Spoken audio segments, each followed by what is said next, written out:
February 2007. What were you doing around that time, CJ? February of 2007. I was playing basketball, I think, freshman or sophomore year in high school. That's what I was doing. I was not worrying about the economy, I'll tell you that much. I want to take you back to that time. There was this woman, Erin Callan, and she got a call from the president of Lehman Brothers. And he and the CEO of Lehman Brothers, Dick Fuld, wanted her to be the firm's new CFO. And she would become the first woman ever on Lehman's 13-person executive committee. So she's basically the most senior woman in all of Wall Street. That's crazy. And I don't think she'd been a CFO before, right? No, she had never been a CFO before. Just to give you a little more color, she was 41 years old, Harvard undergrad, NYU law. She was a tax lawyer who spent 12 years climbing the ranks at Lehman, running the global hedge fund coverage group and taking companies like Blackstone and Fortress public. She is not a dummy. She is like a 10 out of 10 on paper, at least. She has the requisite experience to be someone who's top of her craft on Wall Street. I'm curious, though, how the CFO role now intersects. By any measure, this was a remarkable rise by her. There was just one big problem. So Callan lacked a background in accounting, treasury, or operations. These are the three tracks that traditionally lead to the CFO office. CJ, what was your background? Did you fit into one of those three? I'm not a CPA by trade, so I always felt a little bit of an imposter, actually, that I didn't have an accounting degree, but I came up in the FP&A world, which is operational in the sense that you're the person coming up with the budget, you're creating the operating plan, and you're also getting reps in behind the CFO at the time. So I didn't come to the CFO seat completely from like outside. I wasn't an external candidate or anything like that. I did very much come up the ranks internally, but no, I was not an accountant. She had her own word for herself when she got the job, or her own phrase. Ill-equipped. She later wrote that when she first moved to Lehman from law, she would constantly interrupt meetings to ask what basic financial terms meant. They used to call her Erin the Interrupter. I don't think she adopted that name herself. I feel like great leaders, though, do interrupt in like a friendly way, though, in a way that actually shows that they care about what other people are working through. I often credit like my learning curve to just saying, can you walk me through that again? Can you take me through that again? Can you just explain that to me one more time? And sometimes even with my team, especially if it was something that was technical in nature, accounting, I would ask them to go through it 3 times. That sounded like a broken record. But I looked at it like, hey, you know what? They gave me the position. I can ask the stupid questions now. No, for sure. And I don't mean to say any of this disqualified her. No, not at all. But I think it does show that she felt like a fish out of water, and she was interrupting a lot to clarify and try to quickly download, I think, what she didn't know. Absolutely. And I think we're probably seeing a lot of this after the fact because of just what came next. When Lehman started unraveling and the CEO Fuld retreated from public view, Callan became the face of the firm, the person that was on every earnings call defending the balance sheet on live television. It was a balance sheet that critics later said she may not have fully understood. Yeah, that balance sheet was a ticking time bomb. The economic scenario certainly did not help. As Warren Buffett says, when the tide goes out, you figure out who's swimming without a bathing suit on, and Lehman Brothers was swimming without a bathing suit on. That kind of sucks for her, though, that she was kind of left to hold the bag. Everyone else was like, I gotta go now, and she's just standing there like, I'll just vamp on the teleprompter here. Yeah, this is me speculating here. I have to imagine that perhaps maybe she was set up a little bit. Again, I'm not accusing anyone of anything, but yeah, looking back, it kind of looks a little bit fishy. Yeah, the fall guy or girl. So in June 2008, this was not that much into the job for Erin. Callan was demoted. Lehman filed for bankruptcy just 3 months later. It was the largest corporate bankruptcy in American history. She said she was shocked, reluctant, and, like I said before, ill-equipped for the CFO job, even if the financial markets hadn't started to melt down. The crisis didn't create her unreadiness, it just sort of exposed it.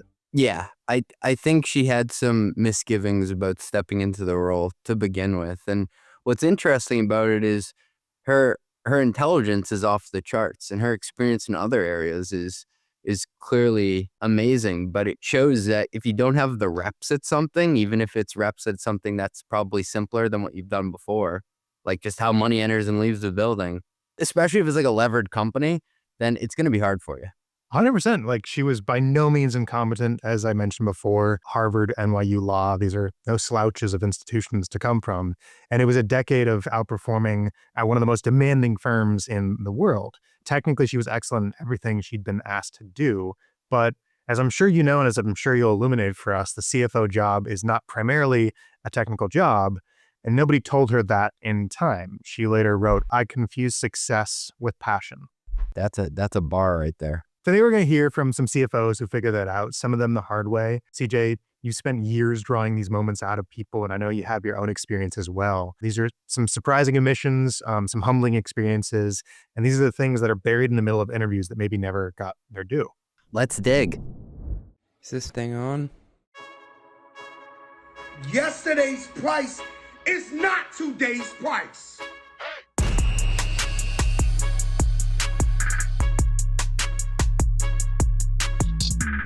So, CJ, I want to play you some clips from past guests. Some of these are moments that I think got glossed over a little bit when the episode came out, or maybe we made some social clip off of them and they didn't really pop off as much as I wanted them to. Mm-hmm. And so I want you to hear them and tell me what you'd add or push back on now, or maybe even just give me a like, hell yeah, brother, that was great.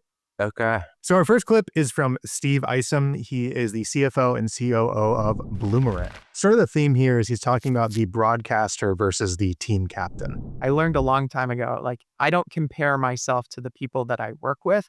I compare myself to a theoretical person that I believe exists, and I'm pushing so hard to be better than them.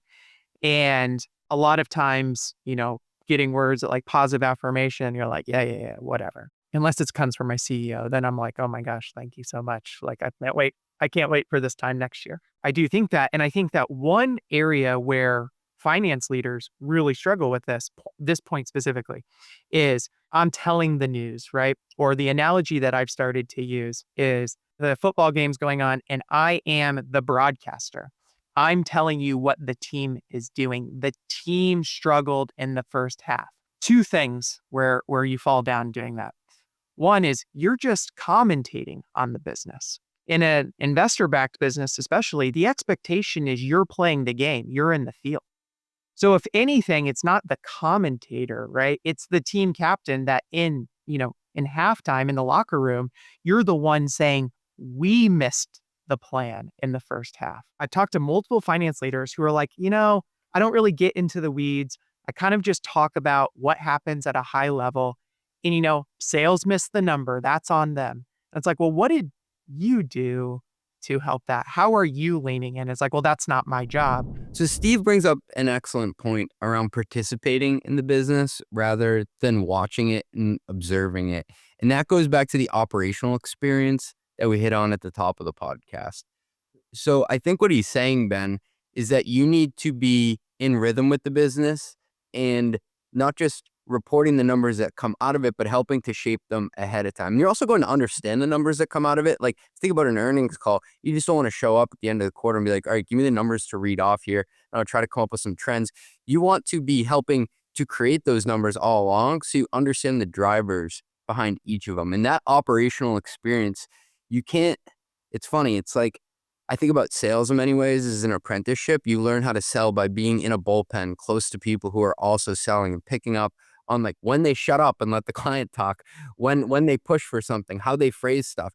For a CFO, you can't replace being on a call with a CRO and actually walking through the pipeline like before that number is crystallized and becomes final. So I totally agree with Steve. And I think a lot of people have this perception of the CFO as just someone like watching the business, but the best ones are along for the ride and helping shape it. I think it's interesting. You hit it on point that like, he's talking about the broadcaster versus the team captain, whereas I don't think he's necessarily saying you're watching as a spectator. It sounds like, a broadcaster, there does come some gravitas. If we just use the sports analogy, Yeah. It sounds like you can make a career as a broadcaster, as a CFO broadcaster, where like, to your point, you're passing off maybe your team's work as your own, and you're sort of waxing poetic and lyrical about different things that are different trends that you're seeing. But I guess let me throw that to you. Do you think that like there is a career for broadcaster CFOs? Yes, but nobody loves working with them because it's like nobody likes a critic, right? No one likes someone who, is not, I hate to say this, in the arena trying stuff, as Chamath would say. No one likes the critic who's just going to poke you and tell you what you did wrong. People take it a lot better if you've been there week after week, day after day, asking the right questions about their business. So I hear where you're coming from. If we're being honest, there are a lot of bad CFOs out there too, who have made a career out of just being the broadcaster. It is so easy to sound smart and just say snarky things or observe things that are wrong. It is very difficult to get your hands dirty and help people solve it and make decisions rather than pointing out what's incorrect. But I have to imagine there's a balance too of you can't just be in the weeds the whole time. You do have to kind of, as the team captain, direct maybe your fellow players where to go. While you are on the field as well, you do have to pass off that work, right? You have to learn how to fly at different elevations. So you can think about it like the analogy of the eagle and the mouse. Sometimes you got to play mouse and you got to be on the ground and you got to be as down to the atomic unit or whatever you're studying as possible. So it could be a single contract with the customer. That's as deep as you go. But you also have to be able to come up and be the eagle and say, well, what's the ARR forecast in the bridge that takes us from 1 month to the next year? So you have to be able to fly high and be able to go low. The best CFOs are able to change their altitude and play at both levels. Hey, thanks for listening. We'll be right back after a word from our sponsors. Today's episode is brought to you by Anrok, the sales tax platform behind companies like Anthropic, Notion, and Vanta. Here's a fun way to totally ruin a Tuesday. Open a letter from a state you've never set foot in, telling you that you owe back taxes you didn't know existed. Happened to me, because the rules never stop moving. States are now racing to tax AI, digital ads, streaming, really anything new, and they're doing it faster than a spreadsheet can keep up. Anrok handles all of it. One platform that watches your exposure everywhere, automates compliance, and flags risk before it turns into that nasty gram. That's why thousands of finance leaders trust Anrok to stay ahead. Talk to an Anrok sales tax expert for a personalized exposure estimate at anrok.com/RTN. That is ANROK.com/RTN. Here's a growth tax that nobody talks about. Every new pricing model you ship creates a nightmare for your finance team. Usage-based pricing? Now you're tracking usage against commitments. Product bundles? Now you're untangling what to recognize and when for every line item. Mid-cycle upgrades? Good luck manually reallocating revenue. The pricing strategies that drive growth are the same ones that break your finance process. RightRev turns that irony into a competitive advantage. Your product team can ship new pricing without asking finance for permission, and your sales team can close deals without worrying about downstream chaos. But I've seen too many companies where sales are celebrating a huge quarter while finance is still trying to figure out how to recognize half of it. It's actually me. So here's a good place to start. RightRev built a free tool at calculator.rightrev.com. It scores your RevRec process, shows what's exposing you to risk, and tells you exactly where to focus before it bites you in the rear. Probably explains why your last close took so long. Check it out at calculator.rightrev.com. All right, without the Boston accent, calculator.rightrev.com. Hey, founders and finance folks, you know how early on everything is fast and scrappy, and then suddenly equity gets messy? Spreadsheets break, grant docs pile up, lawyers are sending new forms and collecting fees. It all shows up right about when you're already swamped. Well, if managing your cap table feels like one more frustrating thing on a very long to-do list, you need to know about Pulley. Pulley makes equity management simple and stress-free. You can issue options, model dilution, complete 409As, and more. All in one place with support from real experts when you need it. So if you're raising, hiring, or scaling, Pulley keeps your cap table clean so you can stay focused on building, not wrangling spreadsheets. Learn more, request a demo at pulley.com/mostlymetrics. That is PULLEY.com/mostlymetrics. Right on. Cool. I want to keep us moving along here, but I think that was definitely helpful for folks. I hope. Let us know if it sucked. So next up, we got a clip here where Jake Kornreich, the CFO of Collab Software, he's going to talk a little bit about the title versus the impact. Oh, yeah. I know you definitely remember this. Jake, he came up, he started as the chief of staff. What a come up. We covered your come up from chief of staff to CFO to sitting here with me now. But you've told me that you're actually an operator and a leader more than a CFO. And that was something I really grasped on because it resonates with me. I never thought about myself at first as like I aspired to become a CFO. It ended up being what I was doing and I loved it. But like I think there's a type of person who sees the CFO seat as a way to make change, and it just happens to be the title. I want to make one comment just for listeners. So Yeah. I took the FP&A role originally, not even knowing what FP&A stood for, financial planning analysis. I took it because they said, you have a finance background, we're going to pay you like 10% more, and you're going to get to manage people eventually, which means you'll get paid even more. I was like, that sounds great. So what I just said there is totally true. I just wanted to give people some context of how I even got into this. Are you sure you weren't just like attracted to the fact that like FP&A is like one of the few times that you get to use an ampersand? Yeah, ampersand. That was definitely like a big selling point. I was like, well, my name is CJ, and that's already an acronym. If we could do another acronym, but with an ampersand, I could be CJ, the king of FP&A. Let's sign me up. That rules. All right, I'm going to continue the clip. I didn't grow up saying one day I want to be a CFO. I wanted to be in the room where important decisions were being made and where I could play a really significant role in what was happening with the business. Finance became a language I could use to do that. I just found I naturally thought that way, and my mind gravitated towards thinking about value creation and trade-offs and capital allocation and risk and execution. But I never thought of myself as only a functional leader. And at OWN, we used to say we were a team of leaders who happened to be on the leadership team, happen to represent a functional area, not we're a bunch of functional leaders that happen to be on the leadership team. And I think that's a really important distinction to make. And that's how I've always tried to operate. Once you're on the leadership team, your job's to help the company win however best you can. And sometimes that means going deep in your lane. Sometimes it means having a point of view on product or go to market, people, strategy, sometimes culture. You need enough humility to know what you know, but the confidence to be able to speak about any of that. I do have a follow-up question on that for you, unless there was something you wanted to share there. Hit me. You kind of shared yourself that like, I don't know if you explicitly wanted to be a CFO, but I've heard this before about other things. Like I think in politics, they talk about like how the best politicians are the ones that don't want to be politicians. Right. And like, do you think that aspiring to the title specifically is actually a red flag in CFO candidates? How do you like become a CFO without not wanting to be a CFO a little bit? I think the best people are ones who stack their talents in a way that makes them uniquely qualified to add value. So if all you've done is just like management accounting your whole career, like maybe you can get to the role, but you're going to be kind of a one-trick pony there. I think what Jake is hitting on, and he's an ambitious guy. Like I've had dinner with him. He's a great hang. He probably saw like, oh, I can get to that. Like eventually that role lights up and I can do that and I can get there credibly within the next, 6 months, a year, 2 years. And he probably saw that and took the opportunity.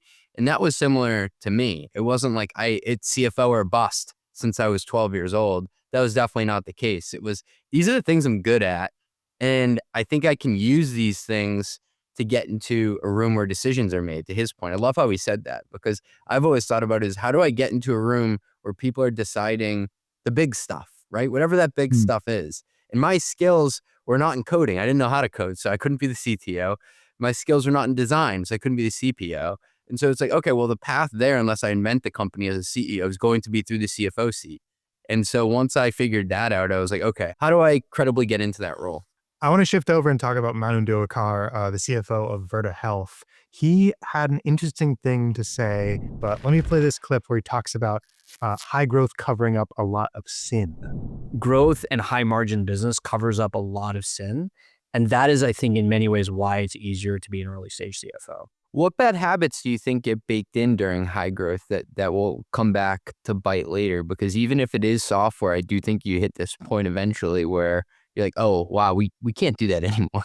Discipline is really hard to build. And so what ends up happening is getting very clear about productivity metrics and then holding an organization accountable to productivity metrics is very, very hard to do after you've had a run of awesome success. Let's say you've continued scaling, you've continued financing, off of crazy multiples off of the scaling that you've done. Sooner or later, all businesses revert to a present value of future cash flows.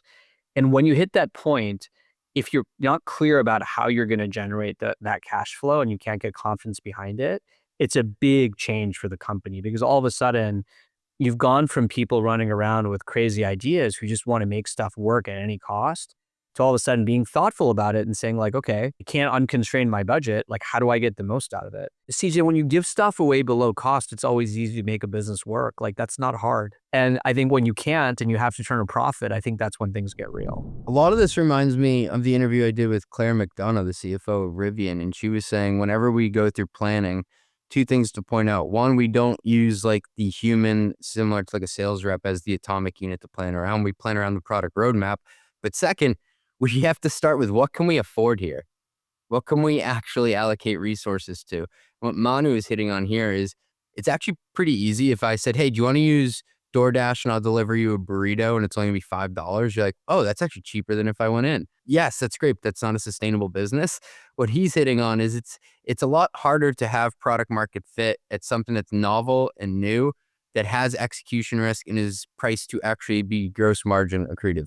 You know, there's a lot of talk about hyper growth, and I'm sure, especially at Rivian, like they've absolutely experienced great growth. But I'm wondering, what are some of the specific like bad habits that can get baked in during hyper growth that maybe come back to bite you when the music stops? Well, the first one is hiring for people you think you'll need versus people you actually need. And I've seen this happen before at companies where you go out and opportunistically hire a bunch of people, but you don't have anything to immediately staff them on. And they end up just like working on skunk work projects and stepping on people's toes. And it's an expensive thing to have people hovering around. And by doing that, you're actually adding another node to the network that needs to be communicated with, which slows everything down. So that's one thing that'll happen when you don't have the same guardrails around spend.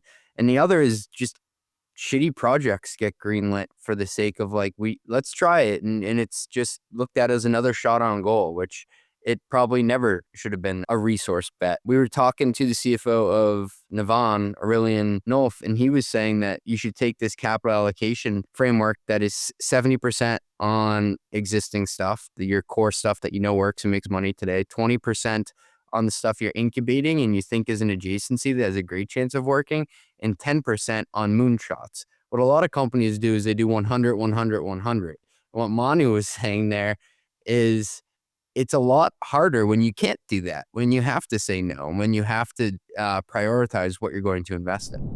Hey, thanks for listening. We'll be right back after a word from our sponsors. I got news for you. The ERP category is finally getting disrupted. And if you haven't heard of Rillet yet, please pay attention. It's the AI native ERP built specifically to replace NetSuite, and it's already won over hundreds of finance teams. Their mission is to make the zero-day close a reality, and they're actually doing it. We're talking teams closing the books at 1:35 p.m. on the first day of the month. Companies like Windsurf, Mercor, and hundreds of others run their entire finance stack on Rillet. Revenue recognition, close management, multi-entity, native Stripe and Salesforce integrations. Woo! Everything a scaling company needs. They've got 5.0 star, 50, wow, 50 stars on G2. They're backed by A16Z and Sequoia, heard of them, and CPA-led implementations that get you live in 45 days. That is simply unheard of in the ERP space. If your books aren't running as fast as your business, check out Rillet. Book a demo at rillet.com/CJ. That is RILLET.com/CJ. That's me. Everyone in finance is adopting AI right now. There's a problem because there are a dozen disconnected tools. You got one for revenue, one for AP, one for close, and each one of these needs training and documentation. And the expertise to run them lives in your team's heads, not your systems. Maximor takes the opposite approach. One autonomous finance platform for the whole operation. Order to cash, procure to pay, the close, cash management, reporting, running on a single unified finance context that pulls from your ERP, billing, banks, even email and Slack. Maximor runs on self-learning agents that learn how your team already works. No prompts to write, no workflows to build, nothing to document. Every output is audit ready, and when a call needs human judgment, it escalates for review. Because the agents optimize, not just execute. And your KPIs improve. I'm talking about DSO, working capital, cash conversion. In fact, one PE-backed customer cut their close in half. Their audit findings from 7 to 0, back office costs down 70%. And in 6 months, no ERP rip and replace. You pay only for real outcomes, not seats. See it at maximor.ai. That is maximor.ai. The CFO role has evolved faster than the tools built to support it. Most finance teams are still running infrastructure designed for a job that no longer exists. the reporting, the reconciling, the close that bleeds into the next month or quarter. That's not finance, that's overhead with a really crappy title. And the cost isn't just your time, it's everything your best people aren't doing while they're buried in it. Agentic finance shouldn't multiply your output, it should eliminate the work that was never worth doing in the first place. And that's why I run mostly media on Brex, an intelligent finance platform with AI-powered agents that capture expenses automatically, enforce policy before the spend happens, and close your books in minutes instead of weeks. 35,000 companies like OpenAI, Coinbase, Anthropic, and DoorDash already run on Brex. It's time to get Brex AF. Learn more at brex.com/metrics. So early on in the episode, we talked about how Erin Callan was the interrupter, was trying to get clarity. And you talked about how there's definitely merits to that. And I would agree. The next clip that I want to talk about, and the next sort of section I want to talk about here, is this communication gap that might come about. And we've got a clip here from Dan Betts, the CFO of SoundCloud, where he's talking about don't church it up to keep the sort of religion theme going a little bit here. So let's check it out. I want the people that work on my team and the people that work for me to have a very high fluency in how they talk about the business, especially in today's environment where even growth companies aren't being valued as much on, maybe for an AI company, but like here's a super high revenue multiple. There's a huge focus on cash flows, and it's not uncommon for a company to have a pretty big difference between their cash flow and their net income or their EBITDA. Their adjusted EBITDA. Or their adjusted EBITDA. And so me as a CFO, if I'm sitting in the boardroom or talking to the investors, I need to be able to talk about how you bridge between those two numbers. Like maybe they're close to each other, but maybe they're not. And if they're not, I need to be able to really tell that story. And I need to know what I'm talking about. And I need the people that work for me to know it too. And there's really just no better way than to actually get in there. When you do that work, the kind of magic of double entry accounting is what's at play. You have to kind of think almost like T accounts. So I definitely interpreted something differently there. I think earlier on the episode when you introduced it, you talked about churching it up. So maybe you can actually give insight there of like, what did you mean by don't church it up? It comes from Joe Dirt when he tells people in the movie that his name is Dirte. He's trying to sound fancier than he actually is. And something that Dan says in the interview that really stuck with me is the higher up I go, meaning like if I'm talking to my CEO and then the board, the simpler I explain something, which is so counterintuitive to what we've been taught to do when we present something. You think, oh, I'm talking to this intelligent class of people, I have to make it complicated so I also come across as intelligent. He's like, no, you actually need to dumb it down to a level that shows that you grasp the concept. And I think there's an art in making very complicated things simple for people to understand and putting it on a platter for them. Well, it seems like it's easier than ever. Like you can use any LLM right now that you want to sort of make whatever technical thing that you're going to say into something that's more plain English. Do you think you would have risen a little bit faster if you had had these? Or now that everyone has them, it's like if everyone's super, no one is? No, actually the opposite, because the large language models, the way they write things for you, they are really good at sounding convincing. But if you go one level deeper, a lot of times it's empty and it's a bunch of hand wavy shit. And like, you're like, wait, but what? That sounded really convincing, but what does that mean? I think if I had used LLMs to help me explain things, I wouldn't have had to do the homework to understand within a financial model why it was built that way.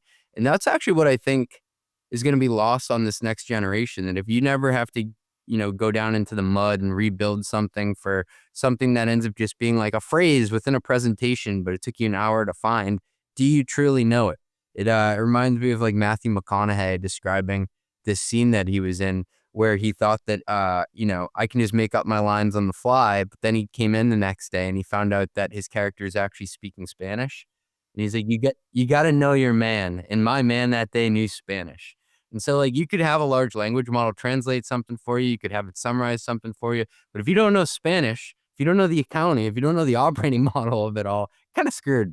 And that segues well into this next clip that we've got here, where you're talking about, I think you're actually presenting this to Dan, same interview here as the previous one. You're talking about the multiple EBITDA definitions. So the many faces of EBITDA. I've been in a room too, where I was walking somebody on my board through what our EBITDA was. And I'm like, I'm just making it up, and that'll get us to 11.2. And he's like, I have you at 14.4. And then I'm like, really? And so we were both talking about profitability, but different ways of looking at it, right? So I was talking about it from the operator's perspective.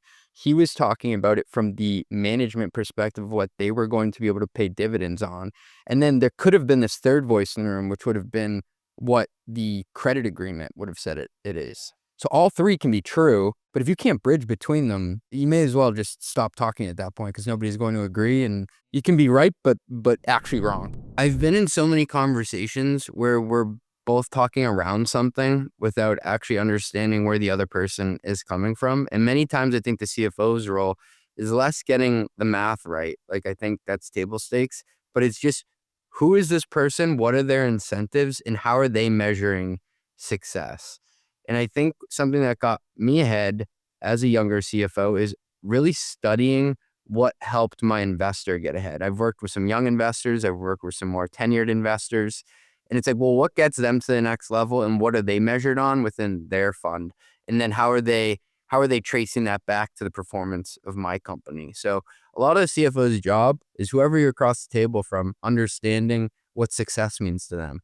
So I guess clarify for me a little bit here I think you maybe embellished this story a little bit, but it sounds like there was a real example of having different EBITDA numbers. Is that not like an alarming, like, why isn't that like a 5-alarm fire to hear, oh, we have different numbers here? It could be a 5-alarm fire if they're calculated the wrong way. But in this instant, they were just differing views of what was being added in based on a definition. And this is why it's so important to footnote everything. And I always joke, like, my middle name is Footnotes. And some of that's like, cover your ass. Just make sure that you understand how you got to the numbers. So if somebody asks you in the room, you're like, I can actually look at the footnote on my own slide here. This happens all the time where people are measuring things differently because of some underlying action that they're going to take based on the outcome or what it means to them. So in the case that I gave there, they were all based on the same financials, but they were based on differing perspectives and viewpoints of what success looked like. That is a great opportunity for me to plug the EBITDA episode we have of CFO Explains, to go make sure you're using the same definition. So now I want to transition a little bit. We've got another clip here from Jake Kornreich, and I want to talk about some of the more honest moments that you're going to have as a CFO or in the finance world. Particularly, he's talking about a $5 million budget bust. Oh, yeah. Nobody likes airing their mistakes in public, but I actually find mistakes are how you learn. So when I was chief of staff, I sat right outside CEO's office. I had like a $5 million bust in a budget model. I think it might have been after the board meeting and the budget was approved. I'm like, oh no. But I didn't really hesitate or think twice about it. I walked right into his office. I said, look, here's what happened. Here's how I think we can fix it. I think the way that I presented it in that context was, hey, okay, I trust you. I don't think there's any other way I could have approached that problem. There's something to be said about the credibility you build by letting bad news travel fast. You have to. At the end of the day, you have to own your mistakes. It's not about what you did. It's about how you respond. This reminds me of one of the very first conversations I ever had on the podcast with Charlie Kevers, CFO of Carta. And I asked him, how do you deal with having to communicate bad news? And he said that bad news should travel faster than good news. And I've often had that pit in my stomach when I know I have to make a hard phone call. An example there would be, let's say somebody important is quitting the company and you have to tell the board. Or for a CFO, the moment you know you're not going to hit your plan. And I've actually had to pick up the phone twice I can remember in my career and just tell the board, like, hey, I just wanted to get ahead of this and tell you now. Maybe we can come up with solutions together. But I didn't want to tell you in 45 days that we were going to miss the board meeting. It's not looking like we're going to hit the plan that we have right now. What's it like to be on the receiving end of that? Like Jake is talking about when he was the chief of staff, he was telling, I believe, CFO or telling someone above him. So in your position as a CFO, what's it like to hear that yourself? It made me respect the person so much more. I remember my director of FP&A come to me. He's like, dude, I totally fat fingered this in the model. And I think it was a net dollar retention calculation and I like overstated it by 10 percentage points because the plus was a minus or whatever. And I'm like, thank you for bringing that to me. And it's my job to shield you from whatever falls out of this. But by telling me, I can help you come up with a way to package this and convey this that will land a lot softer with people. So I always applaud the people. And I think the great CFOs will say to the person, because you got to understand, like if it's somebody under you and there's a power dynamic, that's hard for them to do. You have to compliment them and thank them for doing that. Now, if they're getting stuff wrong all the time, it's like, okay, maybe it's not working. They're not a great person to have on your team. But if it's someone that you respect and has done great work in the past, like, you got to give them a thumbs up for bringing it to you. You talked a little bit about how it's good to like own up to your mistakes and like, bad news travels fast. So like get out ahead of it. Let it go. I want to transition here and talk a little bit about Alan Imberman, the CFO of Wealthfront. He had a story about a mistake that he discovered. It wasn't one of his mistakes, but I think there's like a different angle to sort of look at this. So let's review it. So I started in October of 2015. And when I started the office I started at in Palo Alto, there was a bunch of lanyards on the back wall with reloadable cards to various coffee shops and snack shops around Palo Alto. And you could go get coffee with people. It was meant to go get a group, go get coffee. And then if it ran out, you would just load it and expense that. It was not being tracked with any high level scrutiny. And right before year end, we installed Expensify. And I started looking at the numbers. And I wrote the CFO at the time an email and I said, I estimate from just the past few months that we're on pace to spend over $100,000 on coffee annually. And we only had 120 employees at the time. I literally said we could hire a barista and pay for like really high quality ingredients and all the packaging and save money. She was also aware. And when we moved offices, we took the cards away, which did not make people a fan of me very early on. But we replaced it with debit cards that were strictly made for coffee shops and had a daily limit on them so we could control the costs. But I was absolutely amazed about the amount of money one could spend on coffee for such a small company. That's probably the craziest thing and I remember very clearly. Obviously, it's good to like cut out the waste and make sure that the books are looking good. But do you think there's like a little bit of a risk here of maybe leaving a bad taste in people's mouth by like taking something like that away? Hell no, brother. $1,000 a year on coffee per employee. That is absurd. This must have been like peak ZERP times because that's just nuts. I mean, I empathize with this guy because he definitely did not get a Christmas card from a lot of those employees. Have you done anything like that? Have you like taken something away from people before?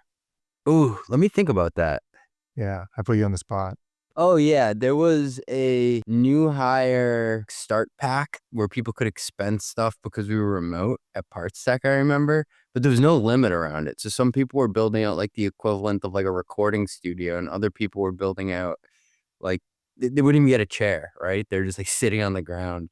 And so it wasn't like I took it away, but I'm like, okay, we got to put some parameters around this and we can't just accept every receipt that comes in. Also, you're a BDR. You do not need 17 monitors like you're running some like NASA Space Center. Yeah, I've definitely taken advantage. I'll say I won't be explicit about things, but let's just say there's definitely things in my apartment that I benefited from some of those programs like that. Not on my Brex card. Not on your Brex card. No, I'll be clear about that. I'm sure the like Amazons and the Googles and maybe even the OpenAIs of the world have some probably like big programs like this. Like I know we've probably talked before about how Google has like a entire cafeteria, like encouraging like 996 culture like that. At what point does like some of this stuff not become as frivolous? And it's like, at what stage would you be comfortable spending $100,000 on coffee annually? Well, I think it goes back to what's the ROI. So when I was at Providence Equity Partners, 4 days a week, I would eat dinner in the office. And we would get takeout. By the way, I was like 20 pounds overweight at that point. It was, like not great for the cholesterol. But we ended up working till like 9 o'clock every night. And if you think about the per hour rate of the people who were hanging out because you fed them dinner, it actually made sense on paper. So I think there has to be a return associated with it. Like if you're just buying everybody coffee from a third party during the day, I guess you get like caffeinated employees and stuff, but they are expected to be there to a certain extent anyway. So I think it's what's above and beyond in helping to motivate people to do quality work. But then there's also the opposite side of it. Like if people are just going to grind their faces off, there definitely are diminishing returns. And look, I'm someone who like, I don't think you can accomplish anything great if you don't try really hard and put a lot of hours in, by the way, just number of hours on the board. But like there is there is a limit to how many hours you can get someone to do quality work. I remember early on in my ProfitWell days, we had Cheerios, like, we had like a basic kitchen sort of thing.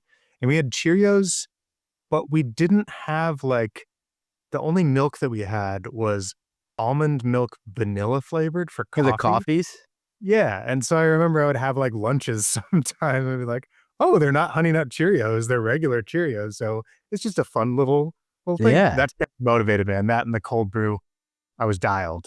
Dialed in. Yeah, I remember like my wife telling me about the HubSpot days originally. They had like candy machines in the office. Oh my Some of God. this stuff was nuts. So I mean, it's all time is a pendulum, right? We swing from opulence to, you'll sit and coach and you'll like it. So it goes back and forth. So I wanna wrap us up here a little bit and shift away from mistakes, but still maintain the honesty theme here. And Alan actually had a separate section where he talked about some of the things that he wished he'd known before he IPO'd at his company. You were private for a really long time. Now you're public. Do you think having that long-term philosophy on compounding is harder in the public markets? It sounds like internally you talk about the company in years and decades, and now you got to do quarterly earnings calls. Yes, this is a very good point, and maybe perhaps something that I should have known better. But if there are any other private CFOs or future CFOs listening, the biggest thing I learned throughout the process is for companies who do truly think long term, you're always going to have a fundamental mismatch with investors who, either due to their performance payouts or any kind of structure in which they invest, are going to have a much shorter term horizon than the company. And so, there are ways you can control for that. We don't provide guidance. That was a specific decision we made. And, we're very clear and authentic about this is our mindset. And this is something we're going to, when we make decisions, we're going to think long term, even in the face of, whether or not the stock price is up or down. We're still going to continue with that mindset because, again, our opportunity is measured in decades. We're growing with what's going to be the largest and wealthiest generation on record. We estimate that we're worth $140 trillion in net worth by 2045, and that's without the generational wealth transfer. And so, I think there's somewhere around $18 trillion today. So why would you sacrifice some short-term decision, when you can enjoy that benefit of compounding over time?